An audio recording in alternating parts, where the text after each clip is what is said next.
Paula, stay there. Ihingi mo ako ng pamahin kay Myrene. Bilin nito kay Paula habang lumalabas ng pinto. Sa akin, hindi ka magsusorry? Talak pa rin ni Camille dito. Shut up. You shouldn't be here in the first place. Ipabalik kita sa terminal ng bus. Tinabig pa sara ni Edward ang pinto. Hindi niya nakita ang pag-alis ng mga ito pero narinig pa rin niya ang pagsasagutan ng mga ito ilang saglit pagkasara ng pinto.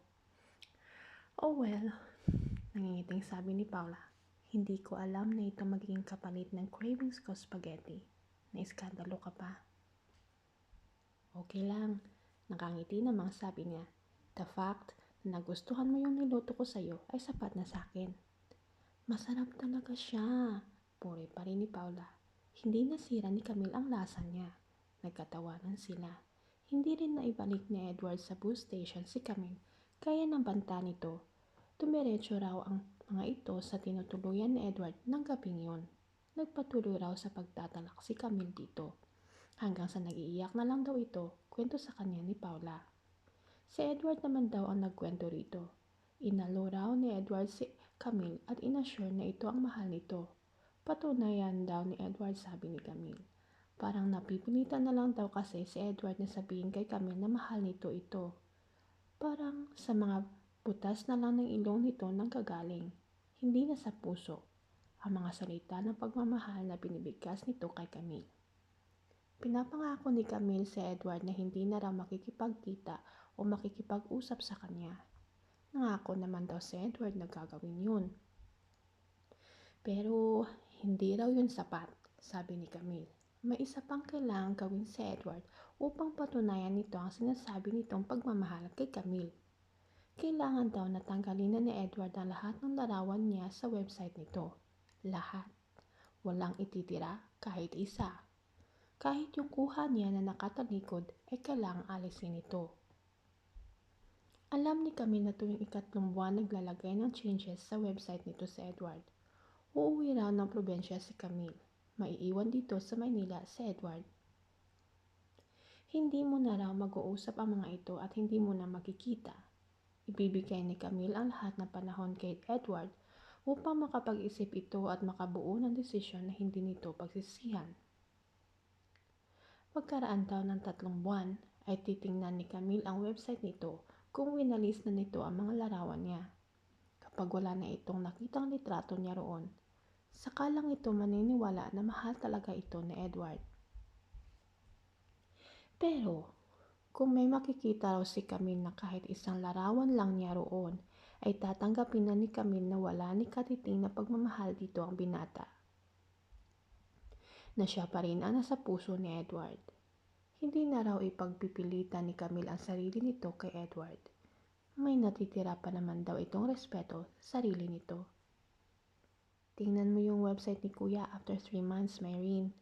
Piling sa kanya ni Paula bago ito bumalik sa probinsya. Pinauuwi na ito ng mga magulang nito. Nabalitaan ng mga ito ang nangyari sa kanila ni Camille. Nakakaistorbo na lang daw ito sa Kuya Edward nito. Kapag naroon pa ang mga pictures mo, takbo ka agad kay Kuya at paliguan mo ng halik. Huwag mo nang hintayin siya ang pumunta sa'yo dahil baka mahiya pa yun. Sa kasal nyo, huwag mong kalilimutan yung seafood spaghetti sa reception. Tumawa lang siya. Pero kasunod yun, ang dalangin sana ay magkatotoo ang sinasabi nito. Pagkaraan ng 3 buwan, pagkagising ni Myrene ay ang computer na ang hinarap niya. Nakapag-update na dapat sa araw na yon ang website nito ni Edward. May mga bago na nga siyang photo na nakita roon. Mahigit 50 pero puro larawan niya. Mula sa veranda ng hotel ay tanaw ni Myrene ang Pampang. Maghahating gabi na ng mga sandaling yun. Tama ang sabi sa kanya ni Edward noon na matatagpuan nga sa tabing dagat ang pinakapayapang gabi.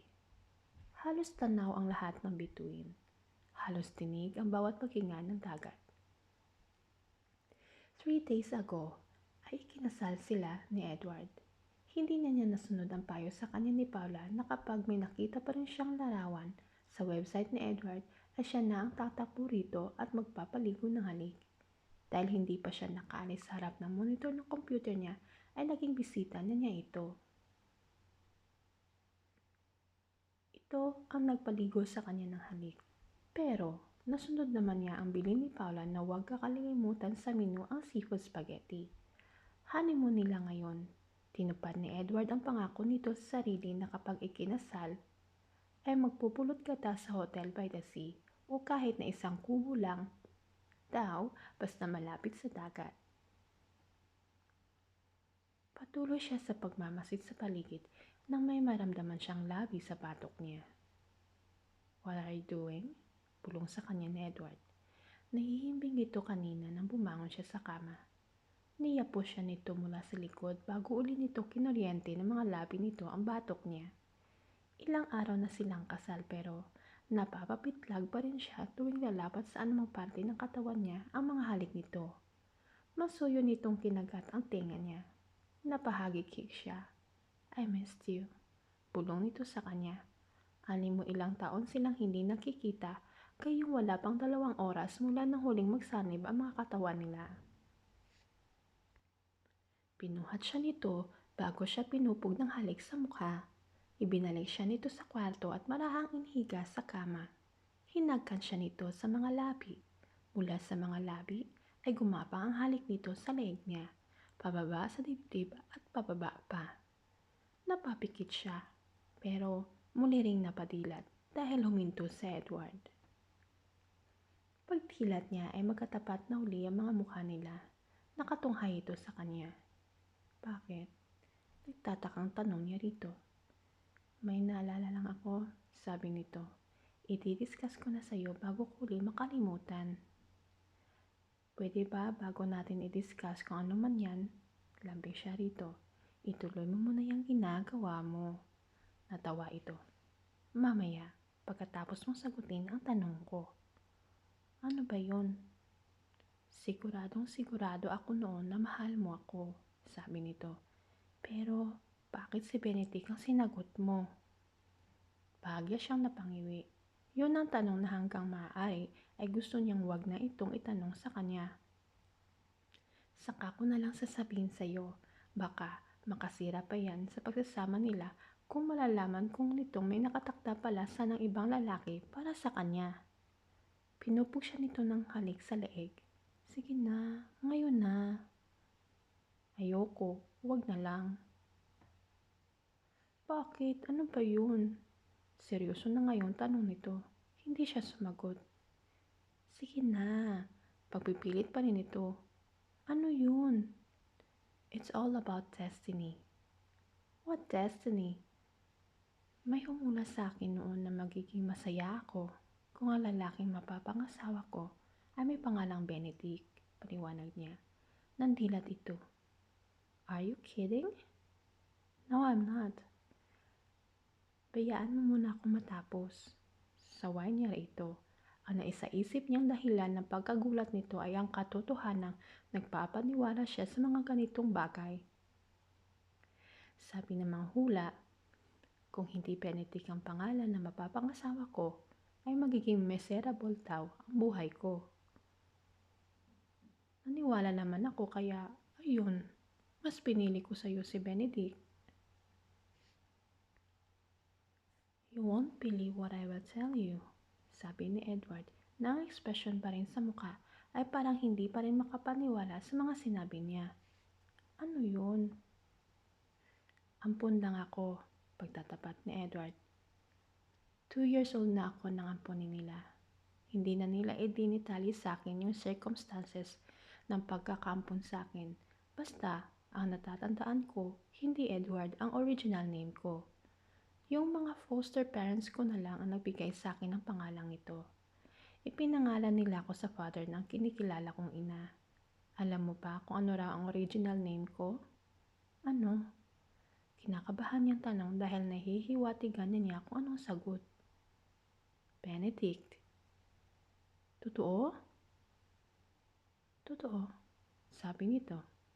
"I can show you some proof. Like yung birth certificate ko."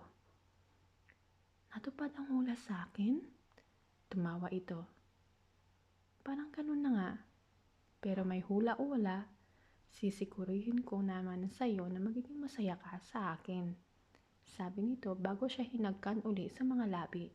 Matatamis na ang binibigay nitong mga halik sa kanya pero higit pa ang tamis niyon ngayon. Naalala niya sina Miriam at Arlene. Baka mahimatay sa gulat ang mga ito sa ikukwento niya. Muli siyang pumikit. Hindi na huminto sa paghalik sa kanya ngayon si Edward o si Benedict. Hanggang dito na lang magtatapos ang kwento ni Myrene sa ating love story series. Maraming salamat sa inyong lahat sa patuloy na pakipagsubaybay sa ating mga kwento. Hanggang dito na lang. Paalam!